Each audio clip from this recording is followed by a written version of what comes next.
ముందు వీడియోలో అడిగిన క్వశ్చన్కి ఆన్సర్ వచ్చేసి సున్నం. అవునండి, మనం ఇంటికేస్తాం కదా, అదే సున్నం. తర్వాత ఇంకొక క్వశ్చను, చిటపట చినుకులు చిటారు చినుకులు ఎంత కురిసినా వరదలు రావు. ఇంకొకసారి, చిటపట చినుకులు చిటారు చినుకులు ఎంత కురిసినా వరదలు రావు. తెలిస్తే కామెంట్ చేయండి. హింట్ ఇస్తా. హింట్ వచ్చేసి ఏంటంటే, ఇవి ఆనియన్స్ కట్ చేసినా సరే ఆటోమేటిక్గా వచ్చేస్తాయి. ఇంతకంటే ఈజీ హింట్ అయితే ఎవ్వరు ఇవ్వరు. అసలు చెప్పలేకపోతే ఇక మీకు అర్థం కాలేదనే అనుకుంటున్నాను. అంటే ఖచ్చితంగా చెప్తారు ఇది. అందులోనే నేను చెప్పిన దాంట్లో ఆన్సర్ ఉంది కూడా. అంటే ఆన్సర్ అంటే అంత దగ్గరగా ఉంది. సో చెప్తారని అనుకుంటున్నాను. ఈరోజు వచ్చేసి చికెన్ పులావ్ లెక్క అనమాట. ఎప్పుడు ఒకే విధంగా ఏం తింటాం, అప్పుడప్పుడు ట్రై చేస్తా.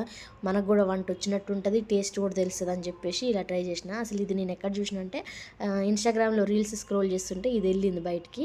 సరే ఒకసారి ట్రై చేద్దాం, ఎప్పుడు ఒకేలాగా తింటే ఉంటుంది, నాకు కూడా వంట వచ్చినట్టు ఉంటుంది. రేపు ఒకవేళ మా పాప ఇది చేయ అది చేయన్నా కూడా మనం కొంచెం ఎక్స్పీరియన్స్ అవుతుంది కదా, అప్పుడు చేయొచ్చు ఫోన్లో చూసే. కాకపోతే భయం అనేది ఉంటుంది కదా మంచిగా రాకపోతే, అందుకని ముందు నేర్చుకొని పెట్టుకుంటే బెటర్ కదా. బాయ్ బాయ్, సబ్స్క్రైబ్ చేసుకోండి.